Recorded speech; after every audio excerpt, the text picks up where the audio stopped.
Hello everyone, I wanted to make a quick video continuing the shell voicing stuff from last time, talking about how to apply them to chord scales. So a chord scale is when you're playing a scale and you're making a harmonized scale by playing a chord that corresponds to each scale degree. And if you ever went to a piano and played like a C major chord like C, E, and G and kept your fingers like that and just moved up one note at a time, so all your fingers moved in the same intervals, then that's a chord scale. Most people, if you've messed around with piano, have done that. If you don't know what I'm talking about, don't worry, it's not important, but that's just an example if you have done it on the piano before.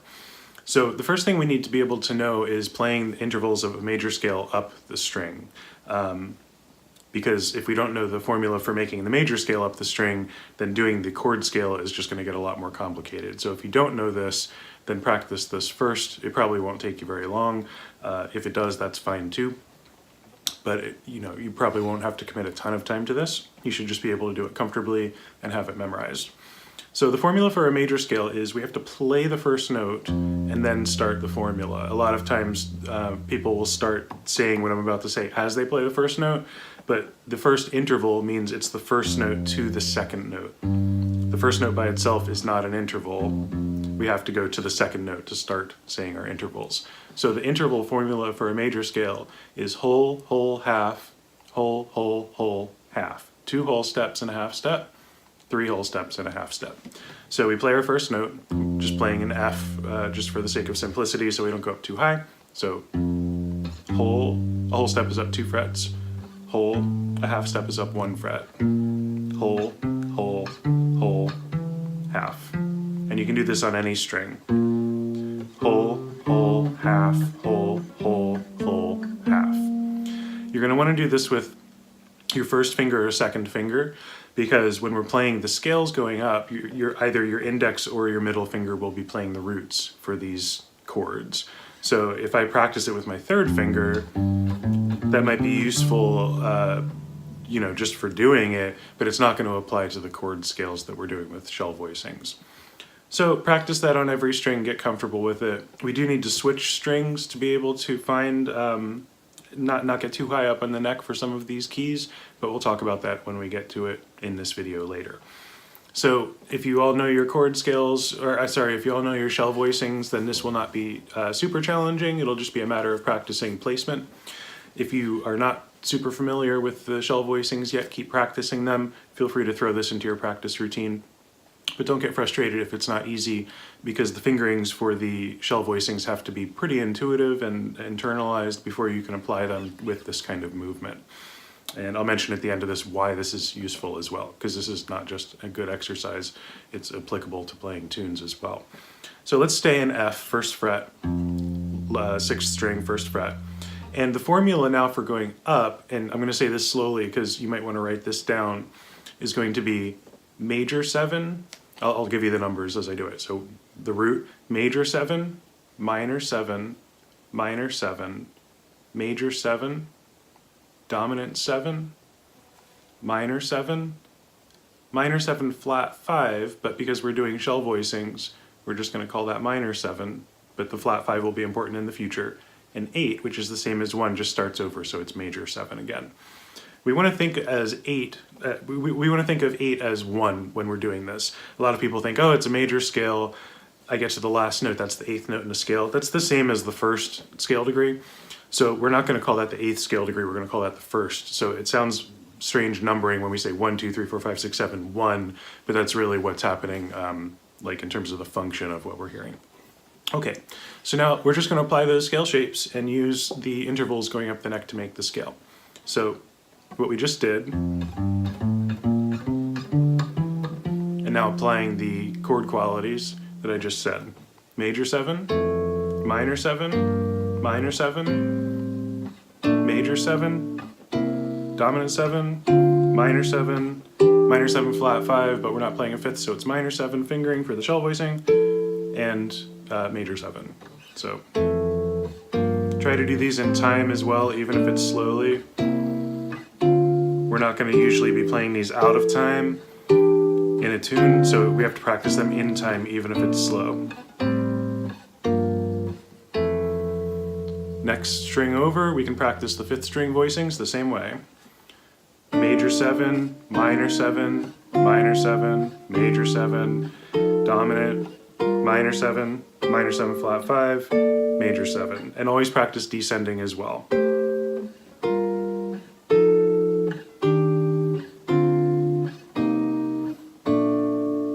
The other 5th string voicings that we did, you also will want to practice those. This, if you're starting on the 1st fret for B flat, it would be like this voicing, 2, 1, 3, that shell voicing. If you're doing B flat, then if we bring this back down, you can see that we need an open string for the first note. So we're just pretending that our first finger would be there. You can use whatever fingering you went to. I just was doing that for demonstration. So major 7, minor 7, minor 7, major 7, dominant, minor 7 flat 5, major 7, same thing.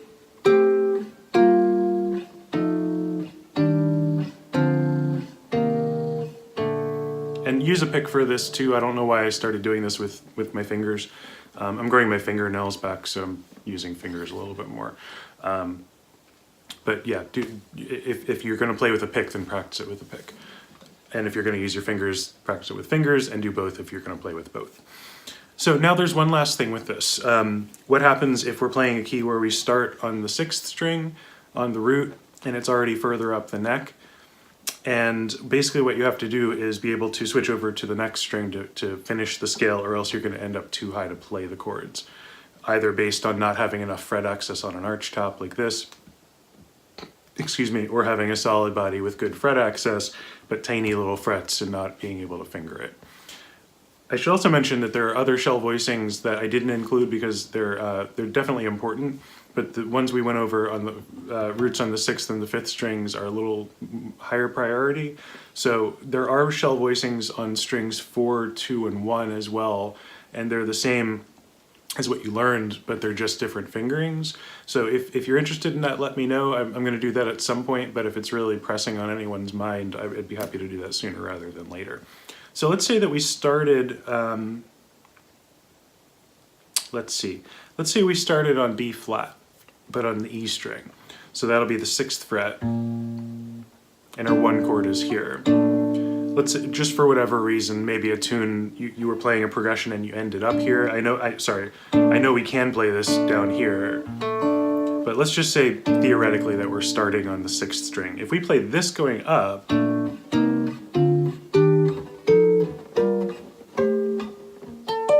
it's out of tune, it's not comfortable, it doesn't sound good up there. So we have to switch over to the 5th string for our roots at some point in the scale. And what we're going to do, let's switch on the 5th. So 1, 2, 3, 4. Normally the next one would be up a whole step, right? Because 4 to 5 is a whole step, whole, half, whole, wait, yeah, whole. So if the next note would normally be here, instead of going up 2 frets, you're going to take the root, go back 3 frets, and over 1 string, and that's how you find a whole step on the next string. So this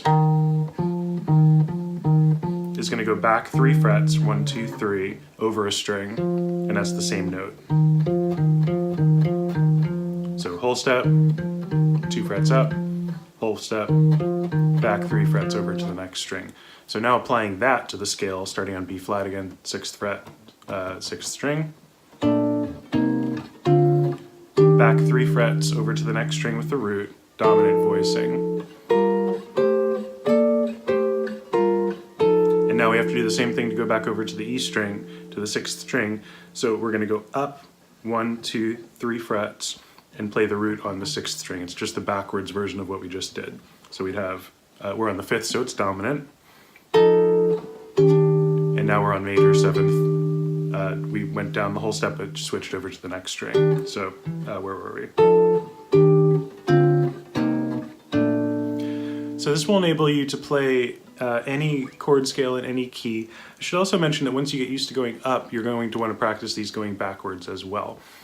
Some keys, when we're only using these voicings, let's say we're in the key of E flat, we can't start down here, and really we have to start either here, which is already starting, you know, very high. Unless you were only doing a few of these scale degrees, you would not want to just start there and start going up. And then sixth fret on the fifth string is the other E flat. So it's useful to know all of the chords below this as well, because we have all this wasted space below that root where we can't play the lowest E flat, but we can play the other chords. So if we're going backwards, whole, whole, again, if you write this down, this will be helpful because you can look backwards, but whole, whole, half, whole, whole, whole, half. So we have half, whole, whole, whole, half, whole, whole. And I think I'm pointing the right way, but my camera's reversed, so I don't know if that looks backwards, but that should be backwards. So if we're doing this, and again, if you wrote down the chord qualities, this will make this easier. We're gonna go back. We're on the fifth, so I could have switched anywhere, but I'm out of room, so I'm gonna go over a string, up 3 frets, 1, 2, 3, and I just played the fifth, so now the next one's major 7. And now I'm on 2 and I can't go any lower, but I've managed to get all the chords in the key. So it is, you know, we kind of accomplished a lot even though we can't do the entire octave. So 2, 3, 4, 5, 6, 7, 1. And then if you want to, 2, 3, 4, 5, 6, like take it up as realistically as you want to. Any of these keys, and we'll talk about this with scale shapes eventually too, you really don't want to always just focus on, I'm always going to play the root to the root, because in music, we're not always playing root to the root, and very often we're not going to be playing root to root in a melody or in a chord scale or anything like that. So if you're playing in the key of F, you know, that's great, because the lowest note, the lowest one that we can get is the bottom of the guitar. But if you're playing in maybe the key of B flat, like we talked about before, we can go up and then switch over to the fifth string to get to the next octave, but we also still want to know if this is 1 for B flat, this is the roots on the 6th fret of the 6th string. If that's 1, we want to be able to go 1, 7, 6, 5, and know where those notes are as well. Because these chords we're going to be using a lot in songs, you can either just use these voicings and predict what chords are coming up next in some songs. You can also add in passing chords between the written chord changes in a song as well. I don't know if I'll just very quickly do that. Maybe the next video might be good for that. Let's say if somebody asked about how to comp with these chords and how to play them over songs. So let's talk about Autumn Leaves. I think if you're looking at the music, it's in E minor. G minor is another key it gets called in, but I think more people are playing it in E minor these days, so let's do that. First chord would be A minor 7. As we're going through, here's the chord progression. 1, 2, 3, 4.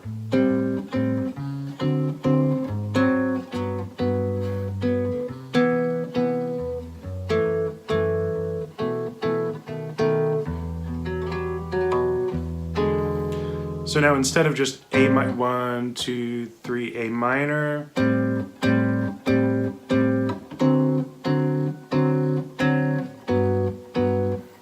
let's just take that 2-5 progression. Maybe instead of just playing A minor, we know this progression is a 2-5-1, right? So if we go 2, 3, 4, 5, 1, 2, 3, 4, 2, this is 2 of E minor now.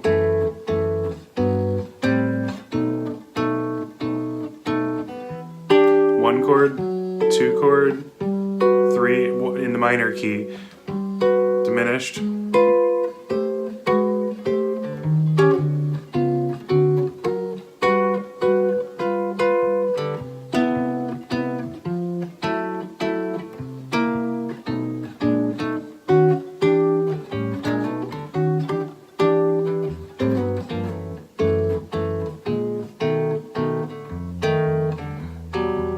Chord scale, what we just talked about.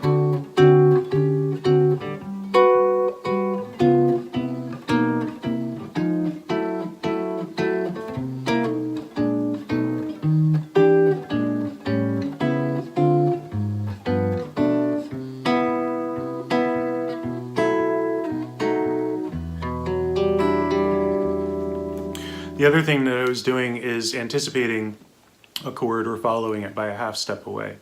So if we did that, it's not musical to do it all the time, but if we took the beginning of Autumn Leaves, 1, 2, 3, 4, 1, 2, 3, 4. By the way, if you haven't done Autumn Leaves with the shell voicings, I highly suggest it. It's a good tune to do this with because it doesn't change keys very often. It's just between the relative major and relative minor. So A minor 7, D7, G7, C7. If you do this back and forth with it, 1, 2, 3, 4, 1. So I'm going A minor 7, back a fret, back up to A minor 7. And then I'm going to anticipate the next chord. I know that this is D7, but I'm going to play a back a fret first on beat 4. 1, 2, 3, 4, 1, 2. Anticipate the next chord, which is G, which would be back here. 1, 2, 3, 4. That's a tritone substitution, by the way, if you've heard of that. Chord scale going up, because we have the 1, 1, 1, 2, 3, 4. Half step above, before the next chord.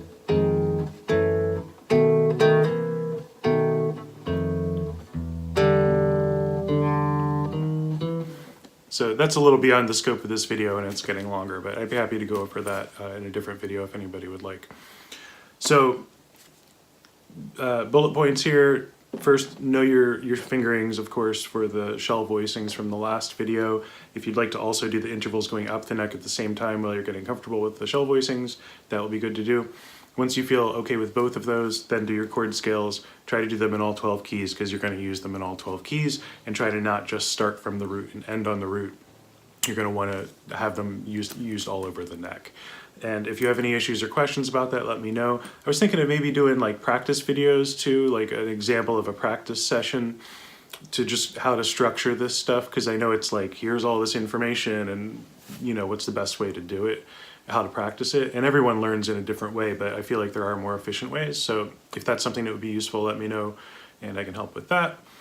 And I think this is, I was just doing the shell voicings for like a one-time video thing, but I'm gonna just have this be a series. So we'll eventually add other notes to the chords. If this is like G major 7, knowing that the 5th is here, adding that to the chord, which lets us have sharp 5, like if we have dominant 7, G7, sharp 5 on top, flat 5 on top, 13, and then from there, we know the roots on the low E string, so we know it's also on the high E string. That means that we can add 9ths on top, sharp 9s, you know, flat 9, lots of options. So, but I don't want to just throw that all in one video because that's a little overwhelming. So I'll pace it out and put these up at least one video a week, and I'll probably have to start doing 2 videos a week because I want to do the memorization thing too. So, all right, I'm starting to babble. If you have any questions, let me know. Thanks for watching. Subscribe if you're finding this for the first time and would like more jazz guitar info, and happy practicing.